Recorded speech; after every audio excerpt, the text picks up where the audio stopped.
We can talk about greyhounds now, what happens post-greyhound racing career. Between 200 and 250 greyhounds that need rehoming in Wales every single year when the racing career comes to an end. Some dogs, the lucky ones, are handed over for rehoming. Some are abandoned, others abused. Since 1993, Greyhound Rescue Wales has been rescuing greyhounds and lurchers across Wales. Alain Thomas is the chairman of Greyhound Rescue Wales, who's with us now. Morning, Alain.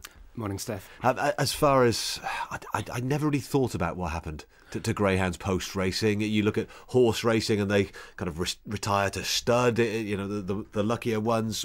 Why isn't there anything in place for greyhounds? There are things in place, and I've got to say a lot of the owners will keep their dogs when they retire, but not all of them, and that's the problem. And I think greyhound racing in Wales especially has been an independent sport. It hasn't been regulated, no central body to control it. So there hasn't been something like the Retired Greyhound Trust, which exists in England.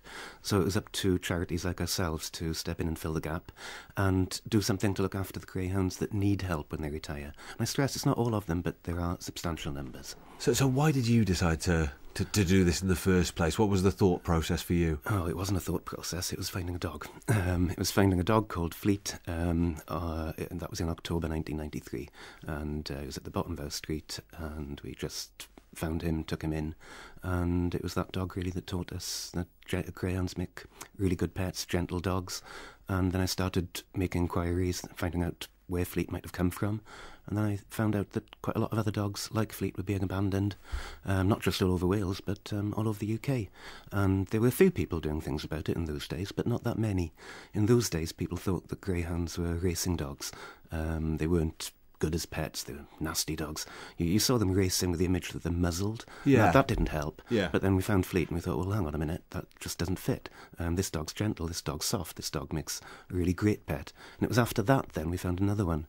It was a few months later wandering around Park Towie in Swansea.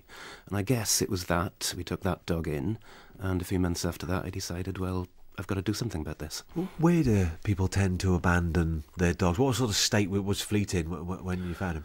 Fleet, at the time we thought he was thin and he was scared. Looking back now and having seen a lot more other greyhounds, he wasn't actually in bad condition. Yeah. We've found some bad ones. There have been some that have been in a really bad state, starving, injured.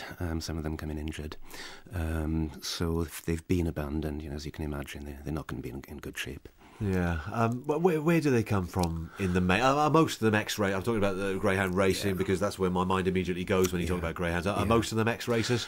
Most of them will have raced at some time. A lot of them in Wales, maybe half of them will come to us as a result of retiring from the Valley Stadium, the last stadium left in Wales.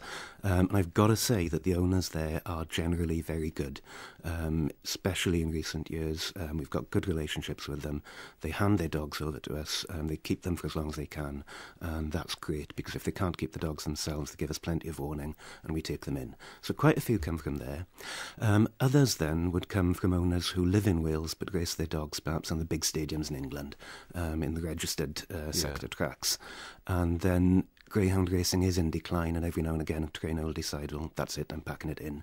And on those occasions we might be asked to take in quite a large number of dogs, and then it's particularly important that we get plenty of notice so we can take them in slowly. Why do they get rid? Why do they abandon the dog? Is it just the cost of keeping a dog that then can't race? Okay, again, I'm stressing it's not all the owners. Some owners are really good. Yeah. But the ones that do abandon them, it's attitude, I think.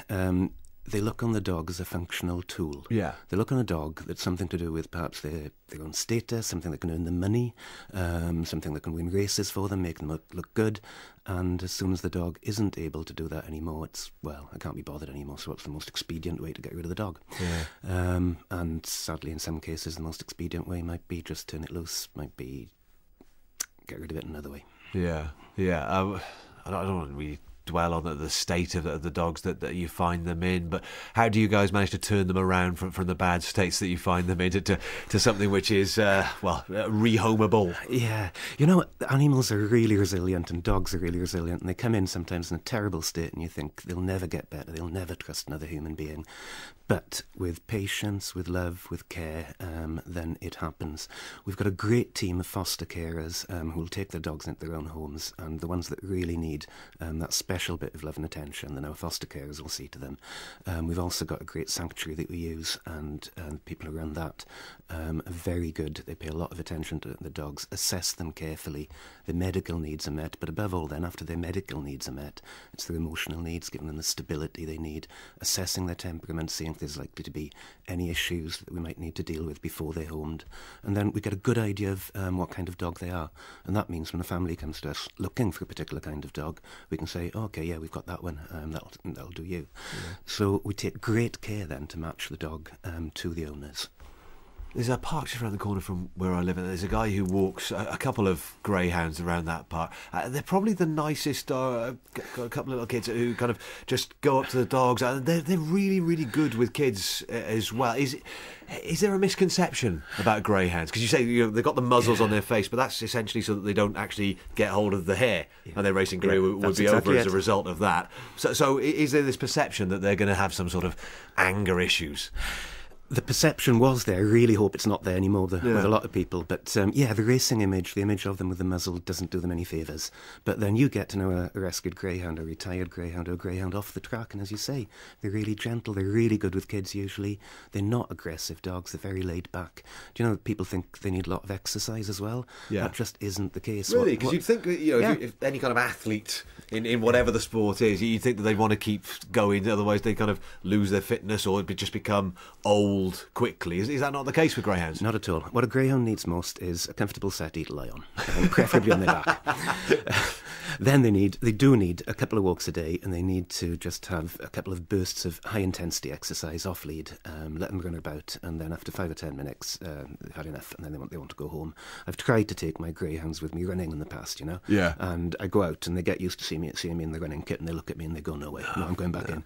That sounds like a couple of ex-sportsmen I know, actually, in fairness. Where are you guys based? What sort of area do you cover? We cover the whole of Wales. Right.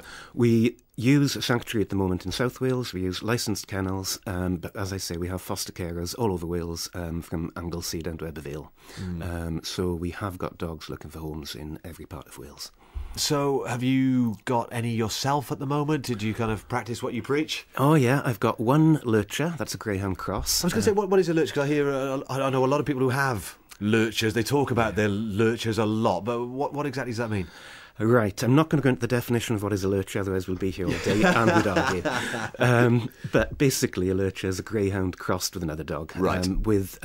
It should really be another long dog, another sighthound, or an English collie, or a Bedlington Terrier. And what are they mainly used for? They are mainly used for hunting as working dogs, maybe hunting rabbits. And again, there's an issue with lurchers that get abandoned when they're no longer good for working, or when they proved not to be good working dogs. Yeah. My little lurcher Molly, she was found on North Gower. And we think that she'd probably been abandoned after some people had gone out hunting rabbits, and from what I've seen of her, I can see why she wasn't any good at hunting rabbits. She's just not interested. So yeah, that's one that I've got, and the other one then is a foster dog called Owen. We've changed his name to Bowen now, because I was walking around saying "oh" and I was sounding a bit like Ness out of Gavin and Stacey. So Bowen, his name is, and he's a laid-back ex-racer, 8 years old. He's just finding his feet, and we're getting used to him, and he's getting used to us. Yeah. He should be ready for homing in a few weeks' time, hopefully. Lovely, gentle boy, as they all are. Did you find now that since '93, when you guys got set up, that owners see you as the first port of call now? Is it becoming a bit more legitimate? I know the British Horse Racing Board, mainly based in England at the big races, they've got a really good system set up, and then they deal with the situation a little bit better than the sort of underground system in Wales. Is it better now than it was when you guys started? It's a lot better. A lot of the owners will come to us. I think there was a bit of a misconception about us when we started. People saw us as anti-racing. We're not anti-racing, we're anti-cruelty. We know that a lot of good owners who deplore the things that some people do as much as we do. So the good owners are coming to us now.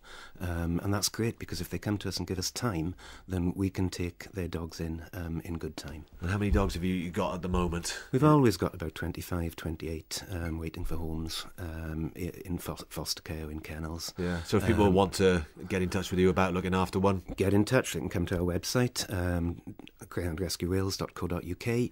We've also got an event coming off this Sunday, and that's the last Hope Walk up at Brynbach Park in Tredegar, and there'll be lots of dogs there, rescued dogs, and probably a few needing homes as well, and they'd be welcome to come along to that if they wanted to. Hopefully things go well at that one.